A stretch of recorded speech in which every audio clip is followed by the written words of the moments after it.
Hello, c'est HR, votre chroniqueur. Alors je viens de découvrir sur Netflix Le Monde après nous. Ce film a un casting totalement hypant et l'histoire est en béton. J'ai particulièrement aimé, il faut que je vous en parle.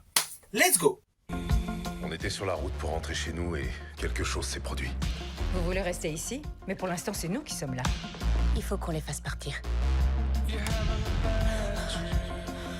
Il faut qu'ils croient que tout se passera bien. Mais tout se passera bien de toute façon. Hein?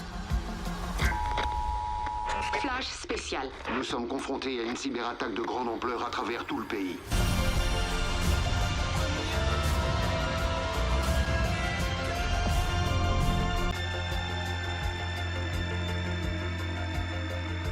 Alors l'histoire est la suivante. Nous avons une famille qui part en vacances, elle vit habituellement dans une ville très urbaine.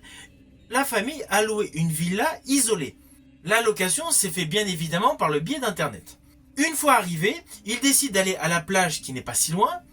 Ils se reposent et là, coup de tonnerre, un pétrolier échoue sur la plage. Le truc totalement inattendu. Ils rentrent chez eux, malgré tout ils reprennent leur quotidien et le soir même, un homme avec sa fille arrive devant la villa.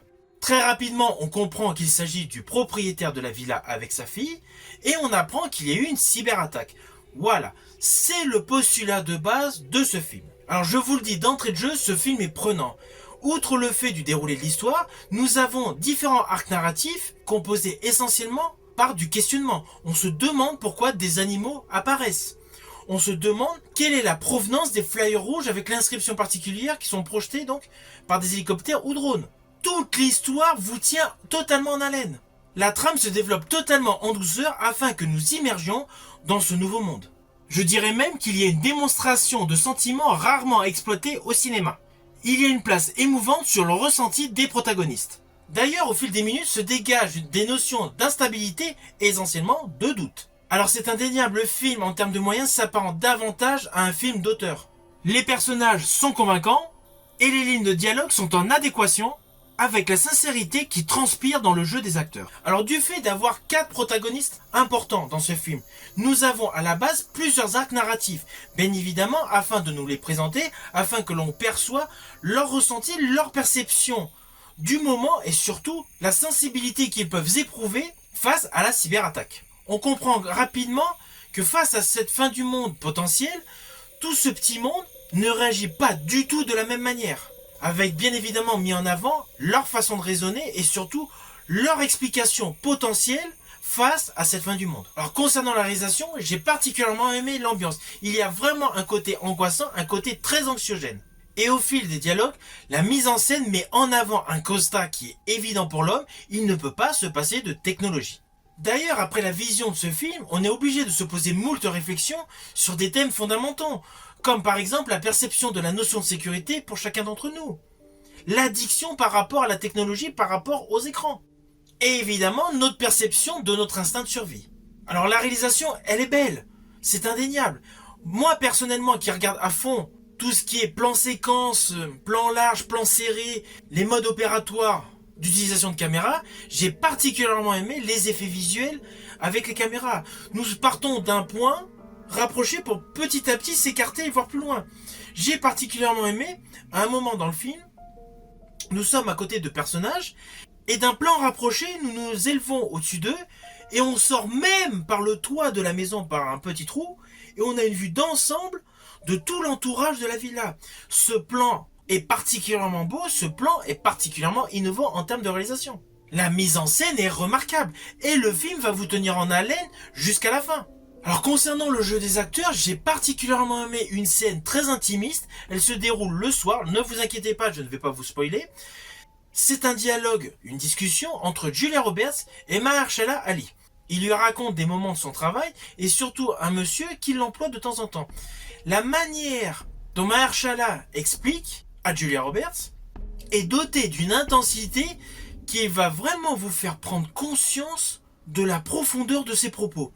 Alors oui, c'est un travail scénaristique, mais le jeu des deux acteurs, le jeu de ces deux protagonistes donc de l'histoire, suite à cet échange qui provoque une sorte d'angoisse, je dirais même qu'à ce moment-là on peut penser qu'il y a des allures de diable, fait radicalement frémir.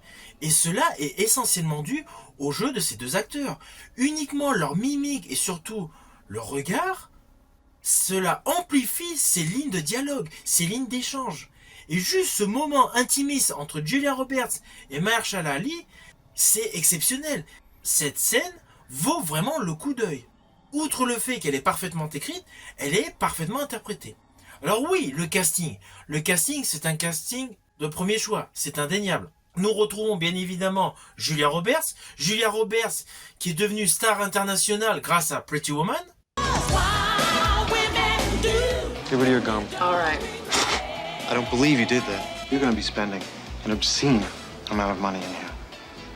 Alors personnellement, je l'ai préféré dans Les Nuits avec mon ennemi en 91, dans L'affaire Pélican aux côtés de Denzel Washington en 95, dans Mary Reilly aux côtés de John Malkovich en 96, dans Complot aux côtés de Mel Gibson en 97, dans Le Mexicain aux côtés de Brad Pitt en 2001, et dans Money Monster aux côtés de George Clooney en 2016. Évidemment, cette femme a une très belle filmographie, cette femme a joué dans de nombreux registres, complètement opposés. Je pense à du fantastique, à de la comédie, à de l'aventure, à des drames, des policiers, des thrillers. C'est une actrice très complète. À ses côtés dans le film, Ethan Hawke joue le rôle donc de son mari. Ethan Hawke a une très grande carrière cinématographique qui a débuté avec Explorer en 85, mais qui s'est surtout fait connaître du grand public grâce au Cercle des Poètes Disparus aux côtés de Robin Williams en 89. Alors personnellement, je l'ai bien aimé dans Cro-Blanc en 91, dans Bienvenue à Gattaca aux côtés de Uma Thurman en 97, Sinister en 2012, Les 7 mercenaires en 2016 et Black Phone en 2022. Bref, il a une très grosse filmographie, sa filmographie est très dense, en plus c'est un acteur très prolifique. Légion sont les films dans lesquels je l'ai apprécié. Aux côtés de ce couple, donc formé par Ethan Hawke et Julia Roberts, nous retrouvons donc le propriétaire de la villa, Mahershala Ali. Alors Mahershala Ali a également une carrière longue déjà derrière lui. Il a commencé donc en 2003. Moi personnellement, je l'ai bien aimé dans Predators en 2010, suivi des Hunger Games de 2014 et de 2015, et bien évidemment de Moonlight de 2016, où il a eu d'ailleurs l'Oscar du meilleur acteur en tant que second rôle. I ain't seen you in like a decade. Et sachez que nous allons le retrouver interprétant le personnage de Blade pour le compte de Marvel. À ses côtés, nous avons donc une jeune fille qui interprète sa fille dans l'histoire, c'est-à-dire Miala Herold. Elle, dernièrement, on a pu la voir dans Dumb Money, qui est sorti là en 2023. Ça concerne donc les 4 personnages principaux, parce que bon, les enfants, on les a peu vus au cinéma. Et il y a un autre acteur emblématique que nous découvrons au début du film, à la fin du film. Cet acteur n'est autre que Kevin Bacon. Alors Kevin Bacon est un acteur hyper complet. Il a joué au cinéma, il a joué à la télé, et sachez qu'en plus, il joue de la musique, il joue et chante au sein d'un groupe de rock. Et il joue également au théâtre. Alors honnêtement, dans ce film, j'aurais aimé qu'on le voit beaucoup plus. J'aurais aimé que son personnage soit davantage développé. Mais bon, c'est ainsi, nous le voyons très peu. Mais bon. Mais en tout cas, ce qu'il faut savoir, c'est que Kevin Bacon a une très belle carrière derrière lui. Et sachez qu'il a commencé sa carrière cinématographique en 1978. Et oui, ça fait déjà longtemps. Alors il avait fait des petits rôles, mais il a complètement explosé au box-office grâce à Footloose en 1984.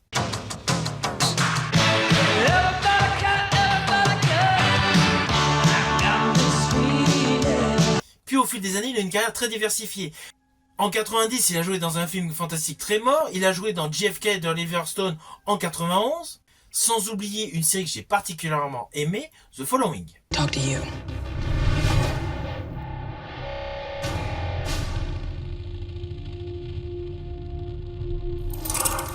So what's my sequel about?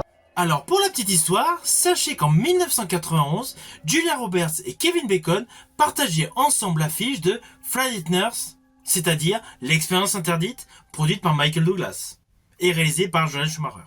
Ça, c'était pour la petite histoire. I'm going next. Nobody is going next. It's too dangerous. We can't turn back now. I'm going further. We've experienced. Il y a un détail que j'ai trouvé vraiment amusant et qui colle parfaitement avec notre génération. Ce sont les références à la série Friends. Elles sont pléthores tout au long du film. Il y a la fille d'Ethan Hawke et Julia Roberts qui est fan de cette série et qui donc est triste de ne pas pouvoir découvrir la fin de l'épisode de sa série à cause de la cyberattaque. Mais toutes les références faites par rapport à cette série Friends dégage un énorme parfum de nostalgie que j'ai particulièrement aimé. Alors ce que je vais dire, je vous préviens, ça s'apparente à un spoil. Ce n'est pas grandiose, mais c'est un petit détail qui est assez amusant. Nous avons donc Ethan Hawke et sa femme Julia Roberts et leurs enfants décident de prendre la voiture pour aller vers une grande ville. Ils se retrouvent sur l'axe de l'autoroute, derrière une file de voitures apparemment à l'arrêt. Ils descendent de voiture, enfin, Julia Roberts descend de voiture, elle découvre qu'en fait toutes les voitures sont embouties les unes dans les autres, et en fait il s'agit uniquement d'un même modèle de voiture, des Tesla toutes neuves, des Tesla totalement autonomes. C'est le côté amusant. Et bien évidemment, pendant qu'ils sont à l'arrêt derrière les voitures embouties, d'autres Tesla arrivent à tout berzingue. Évidemment, petite scène d'action, il recule avec son 4x4, bref, pour éviter. Mais cette image de voiture automatisée est amusante. Tout comme le personnage de Mahershala Ali, qui, après avoir pris sa voiture, est parti en direction d'une plage, et là il découvre donc plusieurs épaves d'avions, et notamment un avion s'écrase devant lui. Là il est parti se cacher donc pour se protéger donc dans une maison, et là suite à l'impact il a été trempé. Et au moment, avec son beau costume, il rentre dans la villa, il dit à tout le monde, enfin il dit à Julia Roberts qu'il est simplement tombé dans la piscine. Voilà, il y a des petits moments comme ça décalés qui sont assez truculents, assez amusants.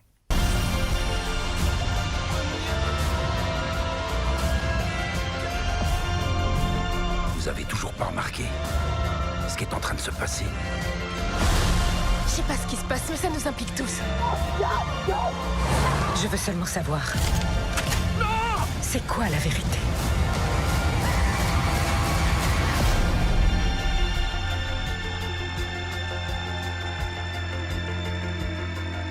Alors au final, ce film est un bon film. Il est sensible avec des personnages inoubliables. Il y a une réelle tendresse familiale qui se dégage des lignes de dialogue. Le final peut laisser perplexe, je le conçois. Mais c'est un final qui appelle à la réflexion, ou au pire, on peut imaginer une suite à ce film. C'est un film que je vous invite grandement à aller découvrir sur Netflix. Si ma chronique vous a plu, pensez à la liker et à la partager. En ce qui me concerne, je vous dis à bientôt pour une prochaine chronique.